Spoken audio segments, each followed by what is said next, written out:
पढ़ लिया भाई? कौन कौन से 1 से बताओ? 132 और 133, बस 2 सवाल। अच्छा, 132 और 33 सेम है, 34 और 35 सेम। चलो ठीक। तो सर 32 और 33 देख लो भाई सबसे पहले। एक हम बता रहे हैं, एक आपको करना है। 32 और 33 देख लो दोनों, ठीक। तो 32 आपको करना है, 33 हम आपको बता रहे हैं, ठीक है। ध्यान से समझो, बड़े आराम से एक बार में समझ में आ जाएगा, बड़े सरल सरल सवाल है। एक दुकानदार अपने वस्तु को वास्तविक विक्रय मूल्य के 1/3 मूल्य पर बेचता है, ठीक है। अब आपका ओरिजिनल सेलिंग प्राइस आपका मान लो कितना है, x ओरिजिनल, लेकिन वो बेच किस पे रहा है? सेलिंग प्राइस कितना है उसका 1/3, यानी कि x/3 पर बेच रहा है। ऐसा करने पर उसको 40% की हानि होती है। ऐसा जब वो करता है तो उसको क्या होती है? 40% की हानि। अच्छा एक बात बताओ, सवाल को छोड़ो, एक चीज़ बताओ, 40% की हानि हमको कब होगी?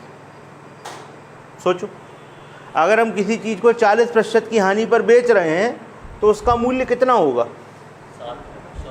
अगर मान लो 100 की चीज़ है, उसको हम कितने पे बेचेंगे कि 40% की हानि होगी? अच्छा, तो 100 क्या है?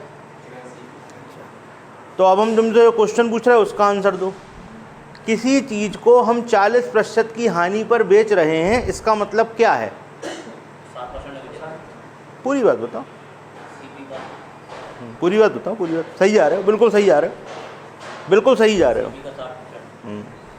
अगर हम किसी वस्तु को 40% की हानि पर बेच रहे हैं, इसका मतलब है उसको हम कॉस्ट प्राइस के 60% पर बेच रहे हैं।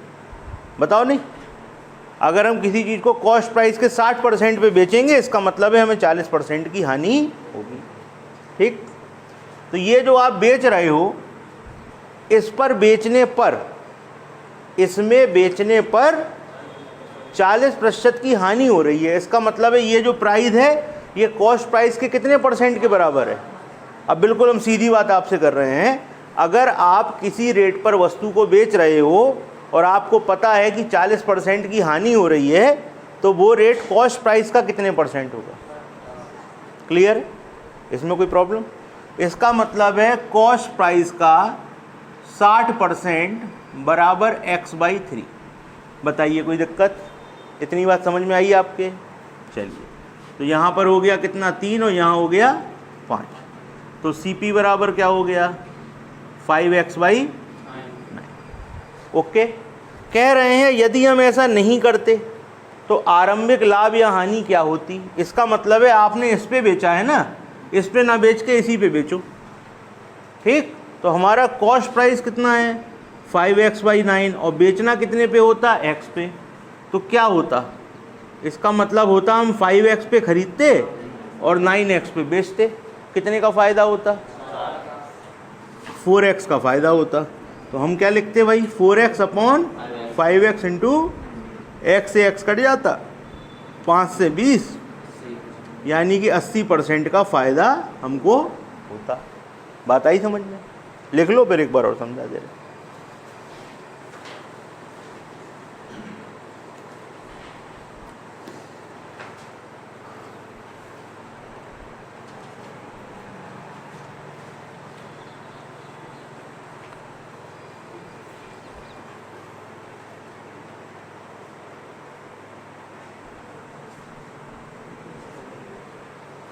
ठीक, देखो, किसी वस्तु को सेलिंग प्राइस के 1/3 पर बेचना है।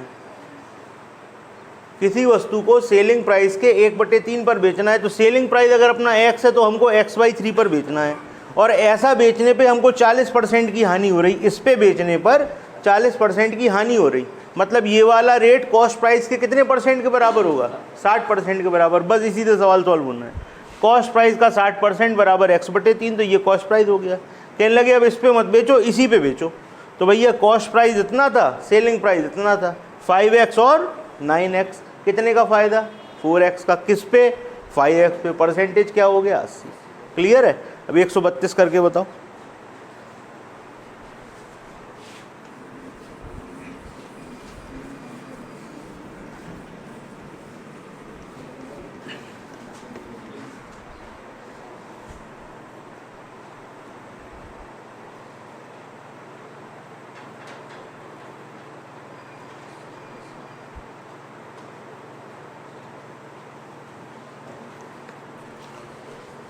देखो भाई, इसमें कह रहे हैं दुकानदार वास्तविक विक्रय मूल्य के 1/4 पर बेचता है। देखो इधर देखो, सब लोग इधर देखो, वास्तविक विक्रय मूल्य x है, बेच किस पे रहे हो, x/4 पर, और इसमें बेचने पर 20% की हानि हो रही है।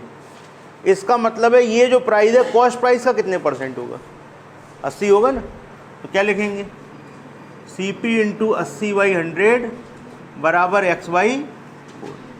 तो ये हो गया 4/5, तो CP बराबर क्या हो गया,5x/16।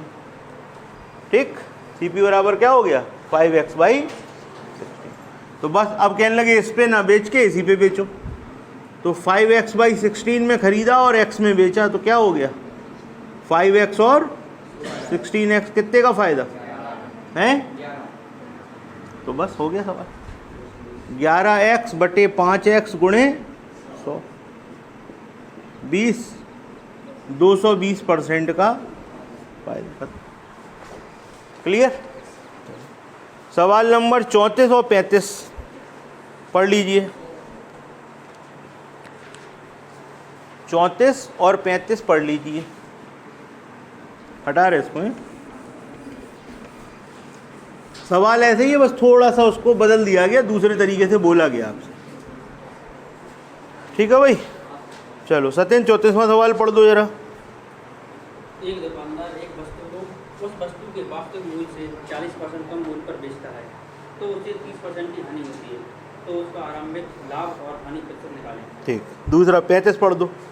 एक दुकानदार एक वस्तु को उस वस्तु के वास्तविक विक्रय मूल्य से 40% कम मूल्य पर बेचता है, तो उसे 20% की हानि होती है। उसका आरंभिक लाभ और ठीक है, एक से सवाल है, एक हम बता रहे हैं, एक आपको करना है। 35 हम बता रहे हैं, 34 आपको करना है। ठीक, तो देखिए, मान लीजिए उसका ओरिजिनल सेलिंग प्राइस है x, आपसे कह रहे हैं वस्तु के वास्तविक विक्रय मूल्य से 40% कम, x से 40% कम, यानी x का कितने परसेंट, 60। आप कितने पे बेच रहे हो, x के 60% पे बेच रहे हो। आप वास्तविक विक्रय मूल्य से 40% कम पे बेच रहे हो, यानी कि x के 60% पे बेच रहे हो। और ऐसा करने पर आपको क्या होता है, 20% की हानि होती है। इस रेट पर अगर आप बेचते हो तो आपको 20% की हानि होती है, यानी कि ये जो प्राइस होगा कॉस्ट प्राइस का कितने परसेंट होगा। बस हो गया सवाल खत्म। ये होगा CP का 80%, x × 60/100, 100 से 100 कट गया, ये 4 बार और ये 3 बार। CP बराबर हो गया 3x/4। कहने लगे अब ऐसा नहीं करते तो क्या होता, फ़ायदा नुकसान बताओ।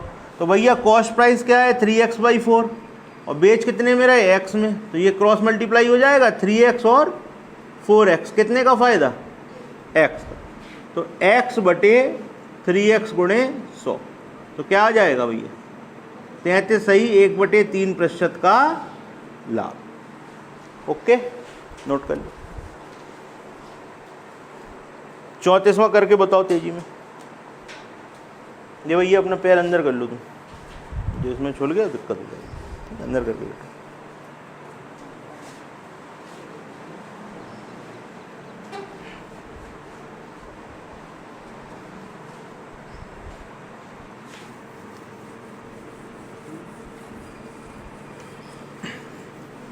बताओ भाई कितना आया, बिल्कुल सही है, 16 सही 2/3 का क्या लाभ या हानि, लाभ। 16 सही 2/3 आपका आंसर आएगा। ठीक, चलिए 36वां और 37वां सवाल देख लीजिए। अच्छा देखो, 36, 37, 38, 39 एक से हैं क्या, देखो यार, 36, 37, 38, 39। भैया जो हम कहें वही सवाल पढ़ना, दाएं बाएं मत करना। दाएं बाएं करने के लिए घर पे 23 घंटे हैं आपके पास, 1 घंटे हमारे संग, जो हम कहें वही करते चलना। 36, 37, 38, 39 देखो एक से हैं कि अलग अलग हैं, पहले तो ये देख लो।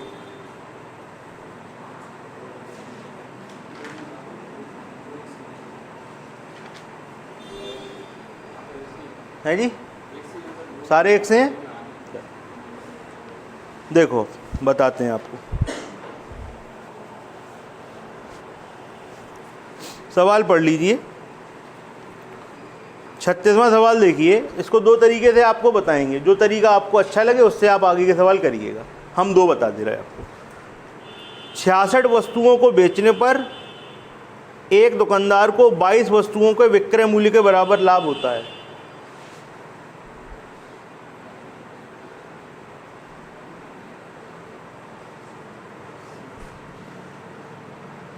मुगल देख के आ रहे हैं, कोई गाड़ी तो नहीं अटकी, तो जल्दी ही मचता रहेगा।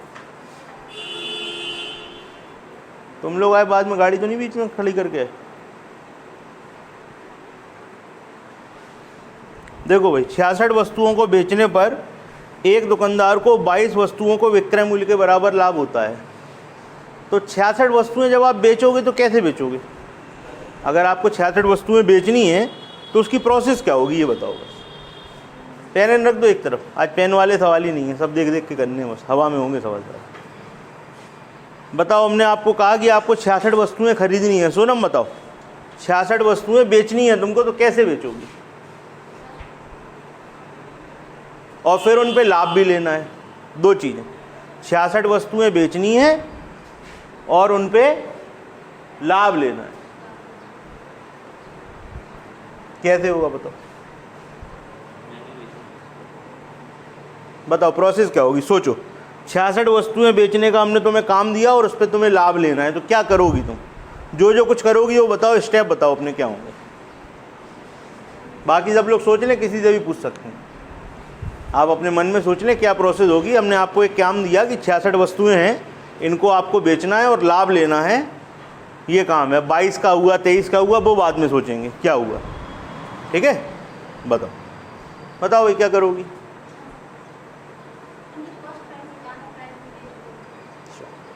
तुम बताओ क्या करोगी? जम बताओ। उसमें थोड़ी लिखा कुछ, उसमें तुम पढ़ने लगी। मन से बताना है, सोचना है।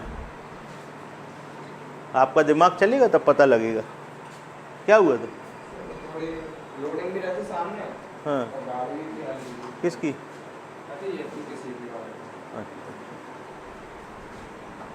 तो दो गाड़ियाँ फंस गई थी कि लोडिंग लाइन सामने खड़े हो गए, जीप लगे वो कारवां निकल गए। चलो हाँ भाई बताओ क्या करोगी, बोलो बताइए। इतना क्या सोच रहा, बता दो। ज़्यादा से ज़्यादा दुकान बंद हो जाएगी, नुकसान हो जाएगा, इतनी टेंशन क्यों ले रही? बताओ बताओ क्या करोगी?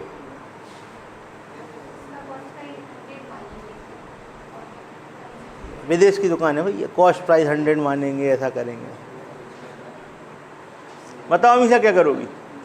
अमीशा बताओ। 100 रुपये? 100 रुपये क्यों मानने भैया, टमाटर थे 100 रुपये का एक आएगा। अब बताओ क्या करोगी? तुम बताओ क्या करोगी?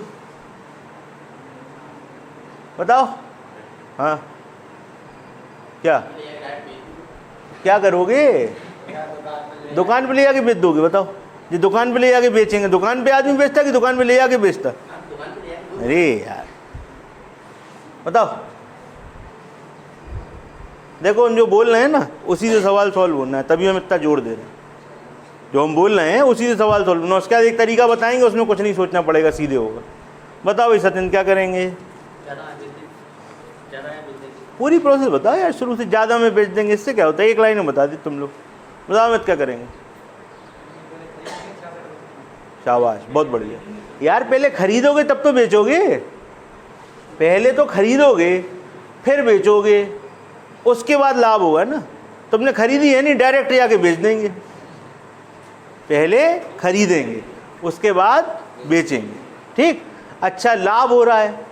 लाभ होने का मतलब क्या है? खरीदा ज़्यादा में होगा कि बेचा ज़्यादा में होगा? बेचा ज़्यादा में होगा। ये बात भी पक्की हो गई, लाभ है क्योंकि। तो बस तुमको ये पता है कि अगर लाभ होता है तो 66 का SP माइनस 66 का CP, ऐसे ही होगा कि नहीं होगा? बताओ। लाभ हो रहा है तो, और लाभ कितना हो रहा है? 22 का SP। ठीक, तो ये का हम नहीं लिखते हैं बार बार, ठीक है, बस ऐसे लिख देते हैं 22 SP, 66 SP, 66 CP। इतनी बात समझ में आ गई आपको? क्लियर है? ये माइनस वाला है, उसको उठा के इस तरफ ले आओ, इसको उठा के उस तरफ ले आओ, तो क्या हो जाएगा 66CP बराबर 66SP माइनस 22SP। 66CP बराबर 44SP, CP upon SP 44 upon 66, 4/6, 2/3। इसका मतलब 2 में खरीदा और 3 में बेचा, फ़ायदा कितने का? 1 का। 1 का फ़ायदा किस पे? गुणे कितना %? आंसर आ गया। लो, तो जो हम आपसे बात पूछ रहे थे ना, वो इसीलिए पूछ रहे थे कि करोगे क्या। पहली बात, हमको लाभ हो रहा है, 66 वस्तुओं का जो सेलिंग प्राइस होगा 66 वस्तुओं के कॉस्ट प्राइस से ज़्यादा होगा। कितना ज़्यादा होगा? 22 के सेलिंग प्राइस के बराबर होगा। ओके, चलो, तो सवाल क्लियर हो गया। ये पहला तरीका हो गया। दूसरा तरीका देखिए, आपको जो अच्छा लगे उससे करिएगा, लेकिन जो कुछ हम बता रहे हैं उसको ज़रा ऑब्जर्व करते चलना। जब हम पूरी क्लास कर लेंगे तो फिर हम लास्ट में आपसे एक बात पूछेंगे, अगर वो आपने ऑब्जर्वेशन सही किया तो आप बड़े आराम से इनकी एक ट्रिक सीख जाओगे, बहुत इंपॉर्टेंट, ठीक। और नहीं किया तो फिर ऐसे ही सारे सवाल तरीक़ों से याद करते रहना, ठीक है। आपका ऑब्जर्वेशन जैसा होगा उसके हिसाब से सीखोगे। अब इसी सवाल को दूसरे तरीके से देखो। सवाल एक बार दोबारा पढ़ लीजिए आप लोग। पढ़ लिया? अब आपको एक लाइन लिखनी है, लिखो। माना एक वस्तु का सेलिंग प्राइस 1 रुपये। एक वस्तु कितने की बेचते हैं? 1 रुपये की बेचते हैं, ठीक है। अब लिखना बंद कर दो। एक वस्तु कितने की बेचते हैं? 1 रुपये की बेचते हैं। सवाल में कितनी वस्तुएं बिक रही हैं? 66। तो कितने की बिकेंगी बताओ? 66 रुपये की बिकेंगी। और आपको जो प्रॉफिट होता है वो किसके कितना होता है? 22 का सेलिंग प्राइस। सेलिंग प्राइस तो 1 ही रुपये है, तो 22 का कितना हो जाएगा? 22। Selling price 22, profit 22, sorry selling price 66, profit 22, तो कॉस्ट प्राइस क्या होगा? 44। हो गया सवाल खत्म। हो गया सवाल खत्म कि नहीं? आपसे क्या पूछा था? Profit percent. क्या हो जाएगा? 22/44 गुणे 100, कितना आ गया? 50%। ये लो, ये सवाल था। कितनी देर लगी? 1 मिनट। आपने मान लिया, सबसे इंपॉर्टेंट बात क्या थी? एक वस्तु का सेलिंग प्राइस 1 रुपये, तो 66 वस्तुओं का 66, प्रॉफिट 22 का, कॉस्ट प्राइस 44, प्रॉफिट परसेंट 22/44 गुणे 100, 50% आ गया। अब चाहे पिछले तरीके से करो और चाहे इस तरीके से करो, आपकी मर्जी। ये कौन सा सवाल था? 136। अब आप बताओ 137 हो जाएगा कि नहीं हो जाएगा? करो जल्दी से। सवाल पढ़ लो, हमारे संग करना। सवाल पढ़ लो सब लोग, करेगा नहीं कोई भी, हम करवा रहे हैं। पढ़ लिया सवाल? एक वस्तु का विक्रय मूल्य 1 रुपये। क्या मानना है? एक वस्तु का सेलिंग प्राइस 1 रुपये। कितनी वस्तुएं बिक रही? 25 बिक रही। फ़ायदा कितने का हो रहा? 5 का। तो कॉस्ट प्राइस, प्रॉफिट परसेंट 5/20 गुणे 100, कितना आ गया भैया? 25%। आंसर लो, सवाल सॉल्व। कोई दिक्कत आपको? अगले सवाल पे आ जाइए। अगले सवाल में आपसे कह रहे हैं 66 वस्तुओं को बेचने पर 22 के विक्रय मूल्य के बराबर हानि होती है। अब हानि हो गई भैया, 66 को बेचा, ध्यान देना, अब की बार हानि हो रही है। वही एक वस्तु 1 की बेची, 66 को बेचा, लॉस कितने का हो गया? 22 का। तो कॉस्ट प्राइस क्या होगा? 88। बताओ भाई परसेंटेज, 22/88 गुणे 100, कितना आ गया? 25% की हानि। खत्म हो गया सवाल। अगले सवाल पे आ जाओ। 60 वस्तुओं को बेचने पर 30 वस्तुओं के विक्रय मूल्य के बराबर हानि होती है। भैया सेलिंग प्राइस क्या है? 60। एक वस्तु 1 रुपये की, वो तो अंडरस्टूड है। एक वस्तु 1 रुपये की, कितने का लॉस हुआ? 30 का लॉस हो गया। तो भैया कॉस्ट प्राइस क्या होगा? 90। परसेंटेज बताओ, लॉस परसेंट 30/90 गुणे 100, क्या आ जाएगा बताओ? 33 सही, 1/3% की हानि। हो गया सवाल। अब आ जाओ, कौन सा सवाल किया अपन ने? ये 139। अब आ जाओ 140 पे। अब आप देखो 140 जैसे कौन कौन से सवाल हैं।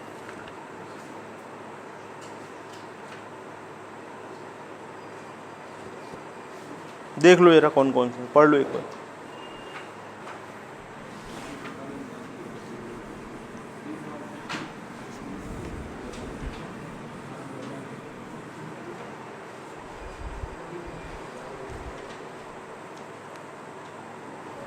बताओ भाई 140 और 141 एक से हैं क्या? और फिर 142 भी है एक सा? अच्छा देख लो, कुछ अंतर हो तो बता दो। अरे ऐसा है, दोबारा पढ़ लो एक बार। चलो भाई हम आपको बता रहे हैं 141 नंबर, पढ़ लीजिए सवाल। 20 वस्तुओं को जब आप 60,000 रुपये में बेचते हो तो 5 वस्तुओं के विक्रय मूल्य के बराबर लाभ होता है। तो बात आपको वही मान के चलनी जो आपने सीखी थी, एक वस्तु 1 रुपये की बेची तो 20 वस्तु कितने की बिकी? 20 रुपये की। लाभ कितने का हुआ? 5 का। तो कॉस्ट प्राइस क्या होगी? 15। होगी कि नहीं होगी? होगी ना। तो कॉस्ट प्राइस सेलिंग प्राइस 15, 20, 3, 4। ठीक है। हमसे कह रहे थे कि 60,000 रुपये में बेचता है। ठीक, 60,000 रुपये में बेचता है। गलत पढ़ लिया क्या? 6,000। 20 वस्तुओं को 6,000 रुपये में बेचता है, 5 वस्तुओं के विक्रय मूल्य के बराबर लाभ होता है। तो प्रत्येक वस्तु का विक्रय मूल्य नहीं होना चाहिए, क्रय मूल्य होना चाहिए। इसको सही कर लो, सीपी कर लो उसको। इसमें लिखा है ना विक्रय मूल्य। विक्रय मूल्य निकालने के लिए सवाल करने की जरूरत ही क्या है? 20 वस्तुएं 6,000 में बेच रहे वो तुम सीधे ही निकाल देंगे, सवाल थोड़ी करेंगे। उसको विक्रय मूल्य की जगह क्रय मूल्य कर लो। ठीक है भाई। तो देखो हमारा कॉस्ट प्राइस क्या है? 3। सेलिंग प्राइस क्या है? सवाल में सेलिंग प्राइस क्या है? अच्छा एक चीज देखो, 20 वस्तुओं का है ये किसका है? 20 वस्तुओं का। चलो तो 4 बराबर क्या हो गया? 6,000। 4 बराबर 1 बराबर 3 बराबर 3 बराबर क्या है? 4500। इतना नोट कर लो आप पहले, फिर हम आपको आगे की बात बता रहे हैं।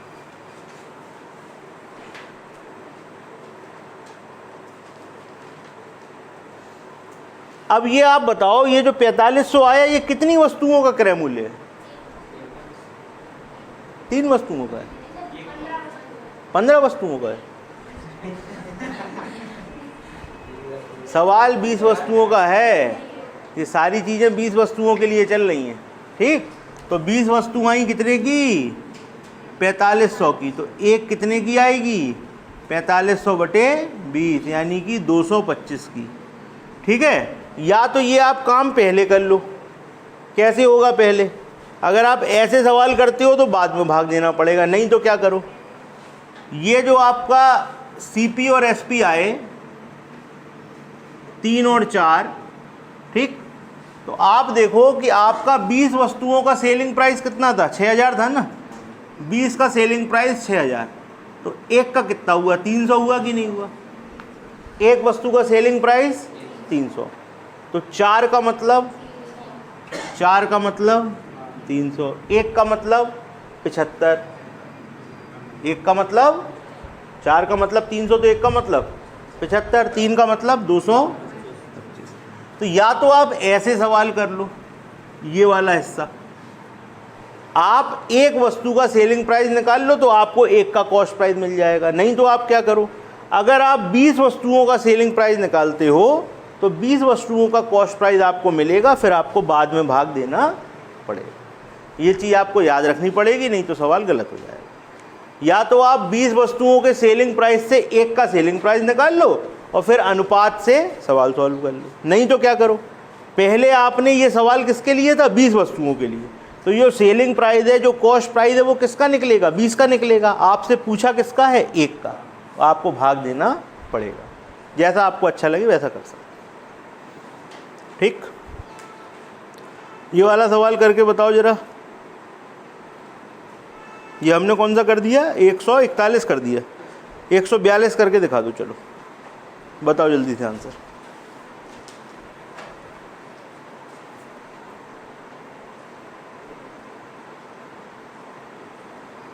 एक 140 में भी काट के सीपी कर लेना, विक्रय मूल्य लिखा है उसमें भी प्रत्येक वस्तु का विक्रय मूल्य ज्ञात करें, उसको कॉस्ट प्राइस कर लेना। 142 में तो सही है। 142वां सवाल करके दिखाइए जल्दी से।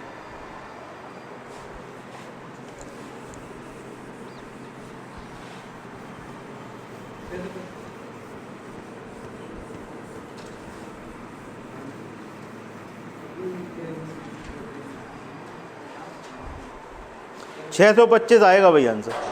142 का आंसर 625। बताओ भाई, किसी का नहीं आ रहा हो तो बताओ, नहीं तो फिर आगे चलें। आ गया? नोट कर लो, 625 आएगा, नहीं आए तो पूछ लेना। चलिए अब नेक्स्ट टाइप 143, 144, 145 इनको पढ़ लीजिए। 143, 44 और 45 पढ़ लीजिए।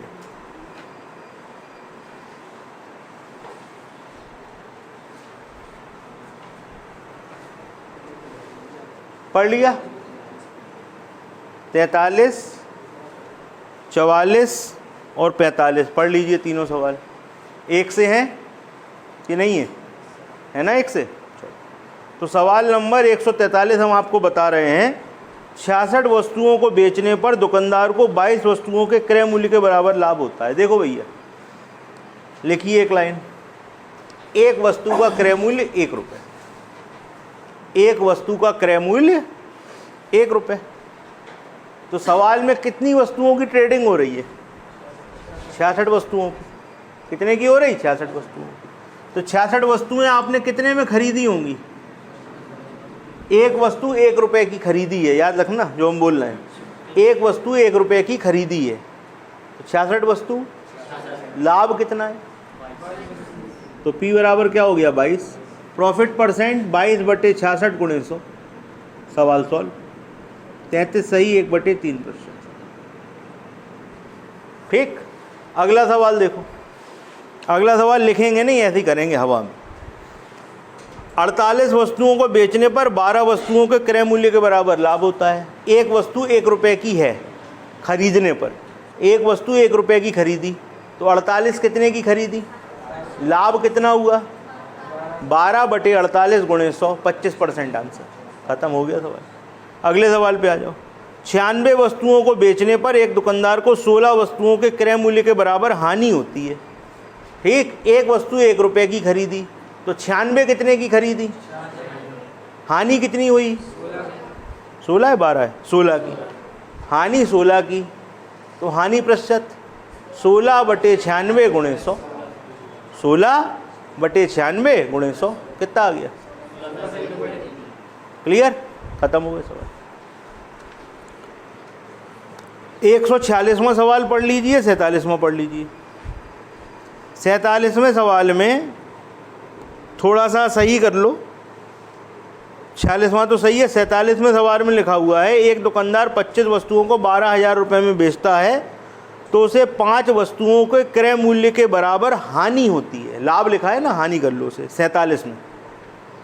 तो प्रत्येक वस्तु का क्रय मूल्य ज्ञात करो।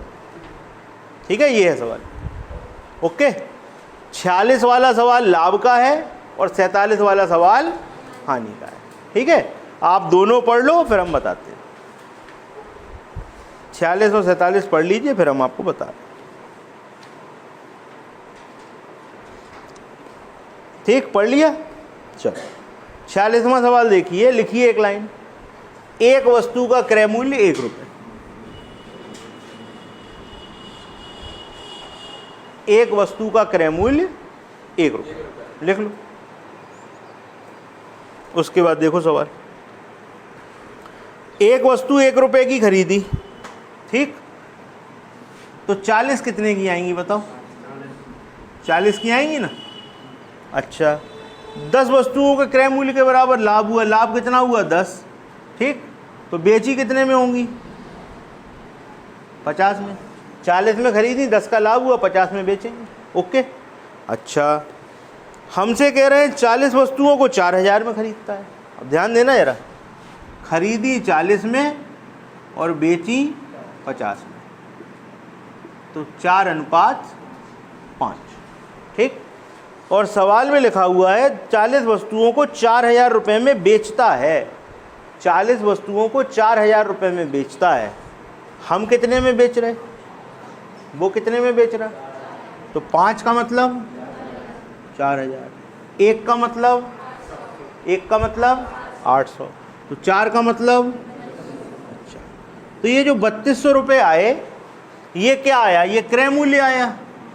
लेकिन बस इतना बता दो कितनी वस्तुओं का आया। ठीक। तो 40 वस्तुएं हमने खरीदी होंगी 3200 रुपये की, तो एक कितने की ली होगी? 80 की। आंसर हो गया था। ठीक है, एक बार दोबारा देख लो।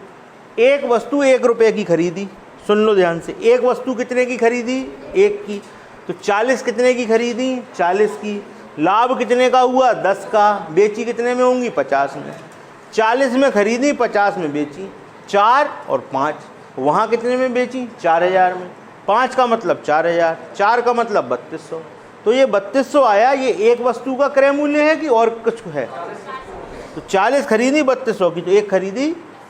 क्लियर। अगला सवाल देख लो, उसमें हानि का बता दें।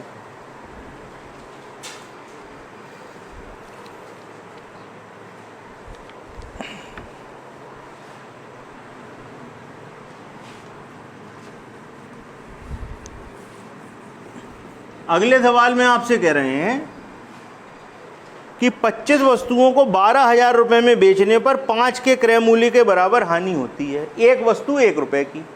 एक वस्तु कितने की? 1 रुपये की। तो 25 कितने की ली होंगी?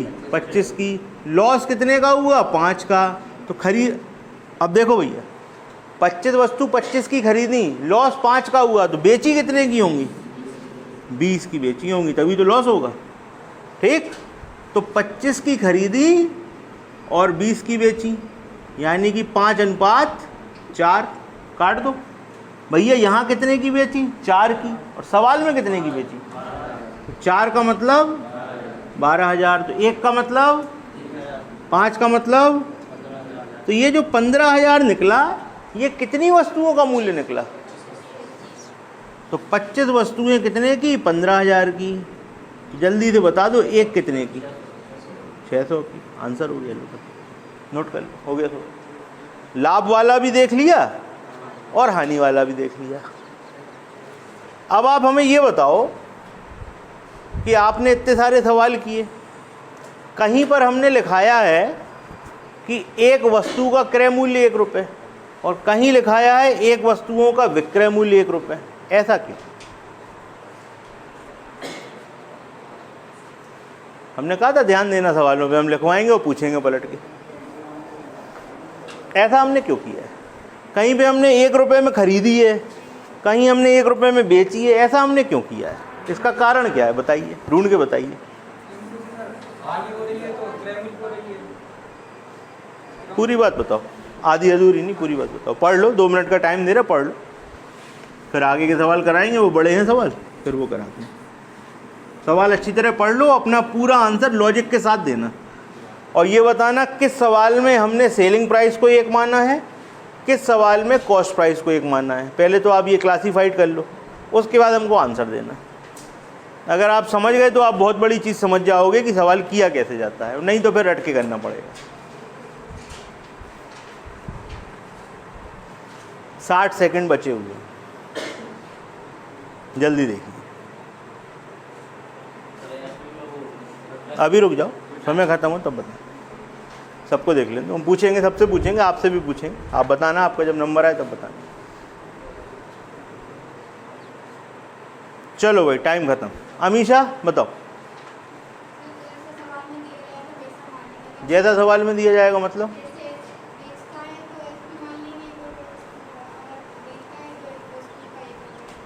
हर सवाल में खरीद रहा हो बेच रहा, अगर खरीदेगा बेचेगा नहीं तो लाभ हानि कैसे होगी? ये तो गलत बात है भाई। बताओ सुनो।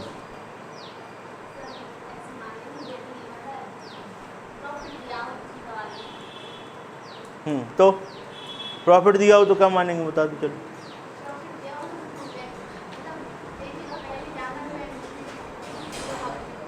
चलो भाई, श्वेता बताओ। हैं? अगर क्रय मूल्य पूछा होगा तो उसे 1 मान लेंगे। क्रय मूल्य पूछा होगा तो 1 मान लेंगे। अच्छा, पढ़ लो सवाल दोबारा, बताओ शुभम। पहले के सवाल थे उनमें सर जो प्रॉफिट हो रहा था वो सर विक्रय मूल्य पर। विक्रय मूल्य पर था प्रॉफिट, तुमने तो सवाल ही बदल दिया, प्रॉफिट विक्रय मूल्य पे करा दिया। दोबारा पढ़ो सवाल। फिर प्रॉफिट ने प्रॉफिट विक्रय मूल्य पे करा दिया। हम आज ही के सवालों की बात कर रहे हैं यार, तुम तो पुराने सवालों पे चले गए। विक्रय मूल्य पे प्रॉफिट वाले सवाल गिनती के थे। हाँ अरे रुको, बस रुक जाओ, बस अब तो गई चाली गई तो भाई, तो गलत हो गई बात। तुम बताओ माधव, बताओगे ही नहीं। तुम्हारा नाम क्या है भैया? नीतीश। बताओ। क्रय मूल्य पे लाभ या हानि हुई तो क्रय मूल्य पे लाभ या हानि हुई, हाँ सी भी मानी और विक्रय मूल्य पे। बताओ ऐसा कौन सा सवाल हमने कराया जिस पे विक्रय मूल्य पे लाभ और हानि ली है? अपनी कॉपी में पलट के देख लो जरा, बताओ। एसपी बराबर 1 उसे मानेंगे जिसमें एसपी के बराबर लाभ या हानि होगी, मतलब विक्रय मूल्य बराबर। आप यही नहीं बता रहे, आपके मन में ये, आप बता दूसरी बात रहे। आप ये कह रहे विक्रय मूल्य पर लाभ या हानि हुई। अब सुनो मेरी बात, अब आपके मन की बात हम बता रहे हैं। आप लोगों के हम कहना तो यही चाह रहे थे लेकिन कह नहीं रहे थे। अगर आपको लाभ या हानि विक्रय मूल्य के पदों में हो रही है, मतलब लाभ विक्रय मूल्य का हो रहा हो, 5 वस्तुओं के विक्रय मूल्य पर का लाभ हुआ, 5 वस्तुओं के विक्रय मूल्य की हानि हुई, 20 के विक्रय मूल्य के बराबर लाभ हुआ, 10 के विक्रय मूल्य के बराबर हानि हुई। अगर लाभ या हानि विक्रय मूल्य के टर्म्स में है, अगर लाभ या हानि प्रॉफिट और लॉस सेलिंग प्राइस के टर्म्स में है, तब आप मानोगे एक वस्तु का सेलिंग प्राइस 1 रुपये। अगर लाभ या हानि कॉस्ट प्राइस के टर्म्स में है, इतने वस्तुओं के क्रय मूल्य के बराबर लाभ हुआ, इतने वस्तुओं के क्रय मूल्य के बराबर हानि हुई, तो आप मानोगे एक वस्तु का कॉस्ट प्राइस 1 रुपये। आई बात समझ में? आप क्या बोल रहे थे? आप बोल रहे थे विक्रय मूल्य पर लाभ हुआ, वो सेंस ही बदल गया। भैया यहाँ जितने सवाल किए हैं सब पर लाभ या हानि क्रय मूल्य पर ही है, लेकिन अंतर क्या है? कुछ सवालों में लाभ या हानि विक्रय मूल्य के पदों में है, कुछ सवालों में लाभ या हानि क्रय मूल्य के पदों में है। जिसमें विक्रय मूल्य के रूप में दी गई है लाभ और हानि, उसमें आप एक वस्तु का विक्रय मूल्य 1 रुपये मान लोगे। जिसमें लाभ या हानि क्रय मूल्य के पदों में है, क्रय मूल्य कॉस्ट प्राइस के टर्म्स में है, उसमें मानोगे 1 रुपये कॉस्ट प्राइस। अब आई बात समझ में? हमें पता था आप लोग समझ रहे हो, लेकिन बोल गलत बात रहे थे। और जब बोलोगे गलत तो अभी तो अपन आमने सामने है, चैप्टर ताज़ा ताज़ा है। जब टाइम गुजर जाएगा तो फिर आप जो बोलोगे वही सोचोगे और फिर सब कहानी गलत हो जाएगी। आप विक्रय मूल्य पे लाभ हानि करा दोगे तो आप जब नीचे बेस में लिखोगे ना, तो आप क्रय मूल्य नहीं लिखोगे, फिर आप विक्रय मूल्य लिखोगे नीचे और सवाल गलत हो जाएगा। आ गई बात समझ में? ठीक है, तो ऑब्जर्व करते रहा करो, इससे आप चीज़ें सीखोगे कि ये हो कैसे रहा है। अब आपको जो हमने बात बताई, अब आप उसको पढ़ने के बाद सारे सवाल देखोगे, उनका सॉल्यूशन देखोगे, तो एक बार में समझ में आ जाएगी किस में क्या मानना है। अब आगे का सवाल पढ़ लो।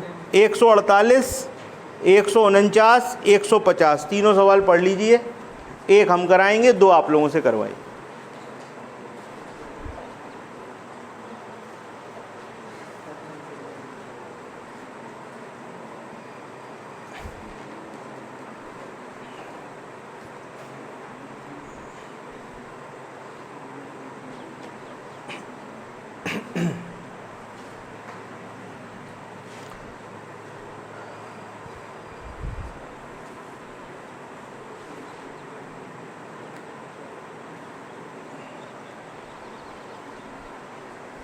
तीनों सवाल सुकून से पढ़ लो, पेन एक तरफ रख दो, एक सवाल हमारे संग समझो, 2 सवाल तुम लोग करोगे।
पढ़ लिया सवाल? चलिए 148 नंबर का सवाल हम करा रहे हैं। पेन सबका एक तरफ हो जाए, अलग रख दो, पूरा ध्यान बोर्ड पे। ठीक, कोई बात समझ में नहीं आए तुरंत पूछिएगा, आगे के 2 सवाल आपके हैं। नेक्स्ट पैटर्न हम अगली क्लास में पढ़ाएंगे 151 से। ठीक,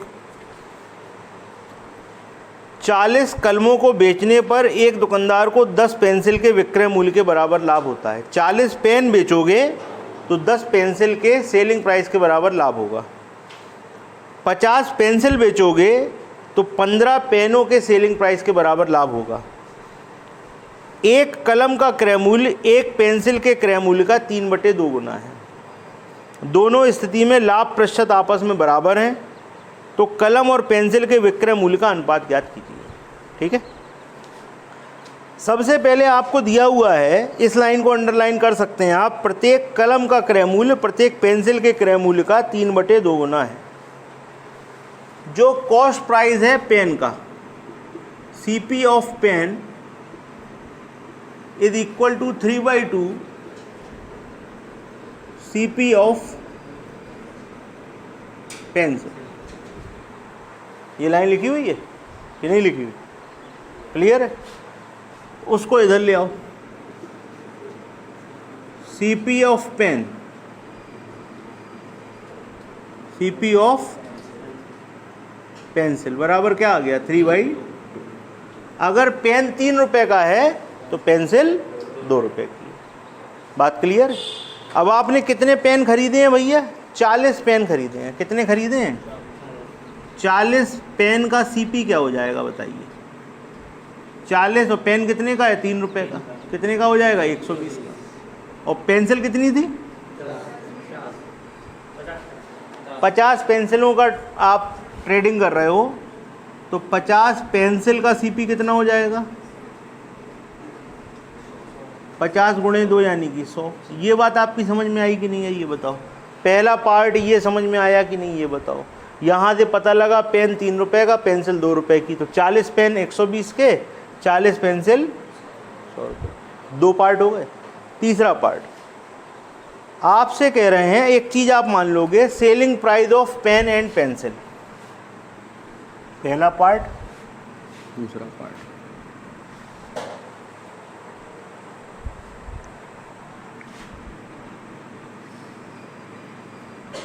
पेन का सेलिंग प्राइस और पेंसिल का सेलिंग प्राइस।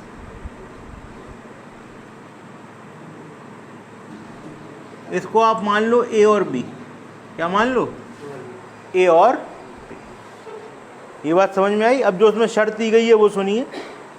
40 पेन बेचने पर आपको कितना लाभ हो रहा है बताओ? बताओ जल्दी पढ़ो। 10 पेंसिल का विक्रय मूल्य, एक पेंसिल का विक्रय मूल्य, तो 10 का विक्रय मूल्य, तो 40 पेन का लाभ होगा 10B। 10B। एक पेंसिल कितने की बेचते हैं? B की। तो 10 कितने की बेचेंगे? 10B की। और दूसरी वाली शर्त में क्या कह रहे थे? कितना हो रहा है? 50 पेंसिल पर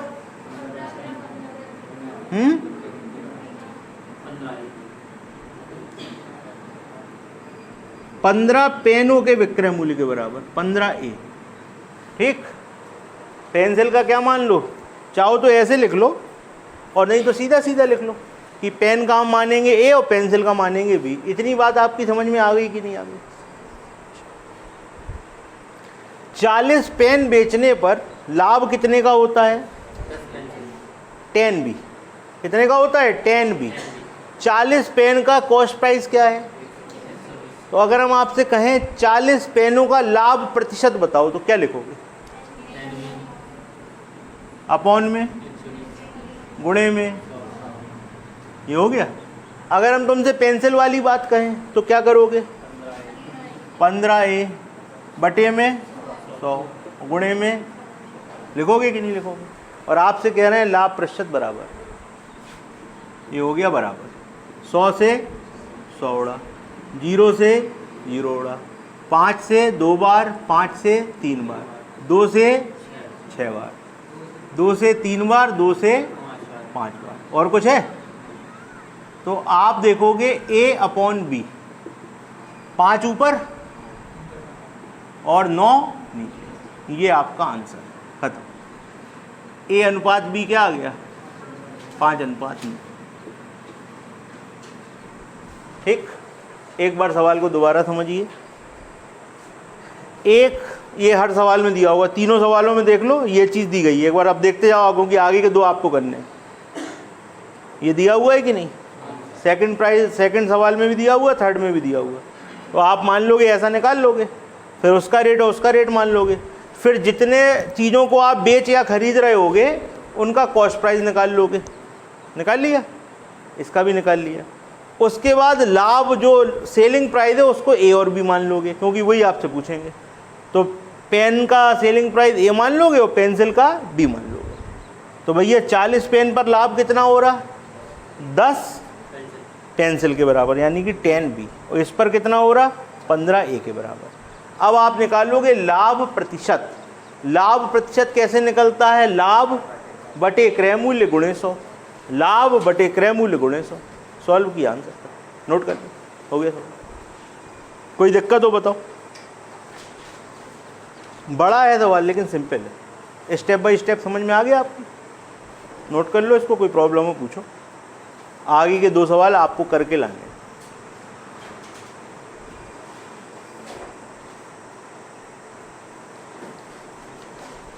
अगले का आंसर आएगा 16/15 और उसके अगले का आंसर आएगा 3/8। आगे के दोनों सवालों के आंसर लिख लो, 16/15 और 3/8। ये आपको करके लाने, नहीं आए तो कल हमसे पूछ लेना, ठीक है? नोट कर लो इसको।